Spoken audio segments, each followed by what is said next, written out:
Greetings, geeks and geekorellas. It is me, I am back. Quick thing before we start. Yesterday's video, I know it was maybe a little cringy, but hopefully you enjoyed. Just make sure you notice what day the date of the video. But anyway, let's talk about Legends. And holy shit. I'm sorry, but damn. Okay, so before I go into it, spoiler alert, if you haven't seen the episode, go watch it and come back. And if you have seen it, stay tuned. Oh. Getting into spoilers here, and I do not know how to start. So, I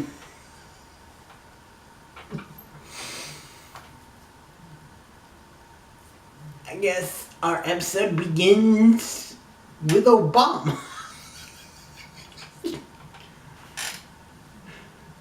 The Legends try to stop Grodd from killing a young Obama. And they do it surprisingly quick. Shrink down Grodd till he's like this big. Ray's shrink ray actually works the first time you use it, for once. Which was really cool. But we're not done with Obama. But that's for later. For now, Damien Dark shows up. And he's like, I'm here to help. Mollis has my daughter, and I'm here to... And I didn't realize that him coming to being would mean her death. So I'm here to help stop him. And the Legends really don't trust him. Sarah wants to kill him. Ava and Rip want to put him in like time jail. But in the end, they decide, hey, we're going to trust you, but the minute that we're done, Sarah's killing him. And he's like, that's fine. And their only way to stop it is to do the totems. And afraid of what Sarah would do, Damien steps up and says, I will take the death totem. And he does. And then, of course, due to the fact that he's made of metal, Nate takes the earth totem. Then the water totem, which was given to the team by Damien as a peace offering, is oddly enough given to Ray. Which I think actually is kind of cool, and I somewhat hope that maybe he is the true totem bearer for water totem. Because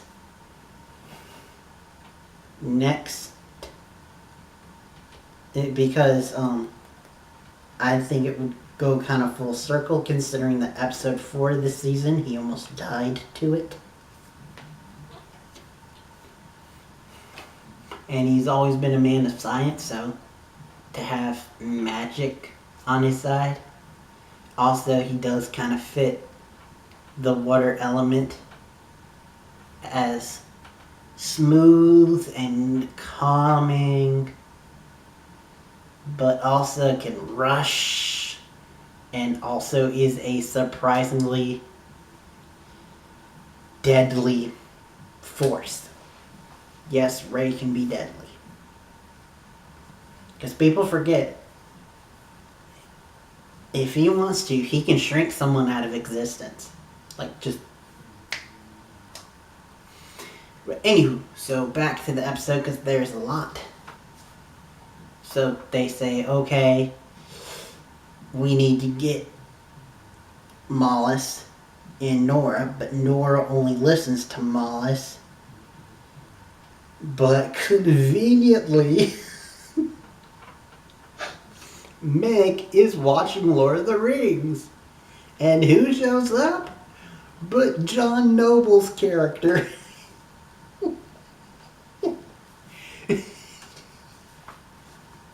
I'm sorry. But they decide... For those that don't know, John Noble is the dude who actually voices Mollis. So, going very meta. So they decide, hey, we'll trick John Noble into reading a script for us about Nora. And so they get him while he's on set, because time travel, on set for Lord of the Rings, and they get him to read the lines. And then they erase her down, get inside of her ear, and play the message that they've obviously tweaked with audio to sound exactly like Malice, because John Noble is Malice. And then they start playing it. And it actually works, which, by the way, that actress, which I'm forgetting her name, Brendan Routh's wife, she needs to do more comedy. Unfortunately, it looks like she may not be around for season 4, which, by the way, as the day of recording this, it was announced that they are getting a season 4, which, yes! It looks like she might not be sticking around, but her next job that she does, hopefully she gets to do some more comedy. I mean, I'd love it if she stuck around. But with John coming and the whole fact that they said that she's no more, Malice has completely taken over her, I think she's gone. So her next project, I hope she does comedy. Anywho, getting sidetracked again. So they decide, while all of this was going on, Nate and Wally were trying to stop Amaya from rescuing Zambezi from the fire that would kill her, like modern day her, and split up Kawasa and Mari. And originally they're like, okay, we need to stop you, but then Nate, because he's in love with Amaya, says screw time, and he's gonna help her. But then in the end, the legends decide, hey, we're gonna let this happen because we're gonna release Mollis and then fight him with the totems, which is why we had the whole thing with Ray and Nate getting totems. And why Damien was given the death totem. Which, lo and behold, their plan was to get him there so that they could all fight him when he releases. But, lo and behold, Damien backstabbed them by releasing Grodd. Which is funny because then our dear captain here literally stabs him in the back to get the death totem back. Which means that Sarah's probably going to have to use it next episode. So, Damien frees Norris, says run, he will find her, but through the legends fight, and through Nate using the Earth Totem, all like Last Airbendery, and the TV show, not the movie. But anyway, so he defeats Grodd and saves the town, which means that Mollis is born, and we literally see that, finally. and he's like a ram demon flying thing. He's got the wings. He's like 15 feet tall at least. He's got ram horns. He's an odd, weird flesh color. And he looks very menacing. And that's how the episode ends. So, whoa.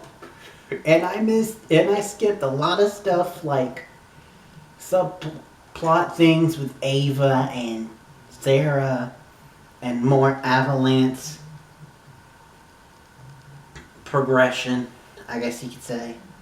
Some stuff with Rip. The fact that, oh yeah, I alluded to it earlier. Sarah goes, in her time of need, she goes to Obama. Young Obama from earlier in the episode. For counsel.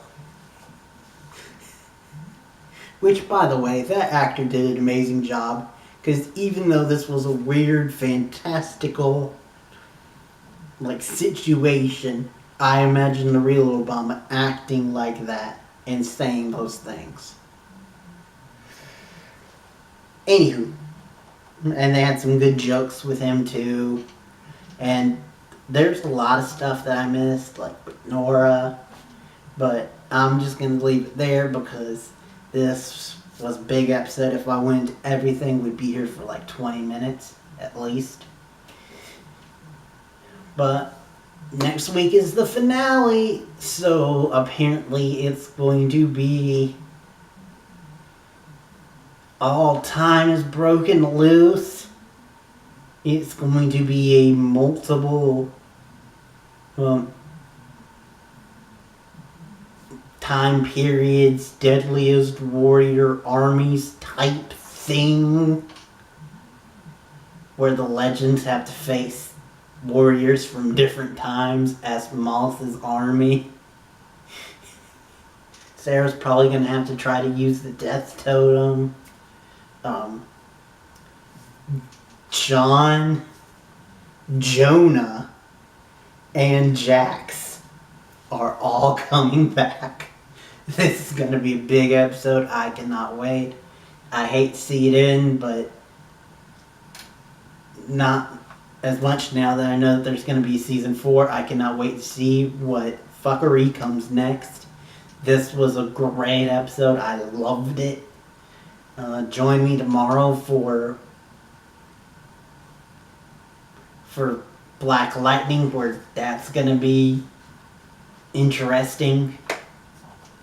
And then something completely different with NBC's Rise. The dramedy about a high school drama club. But anyway, till next time, and beyond.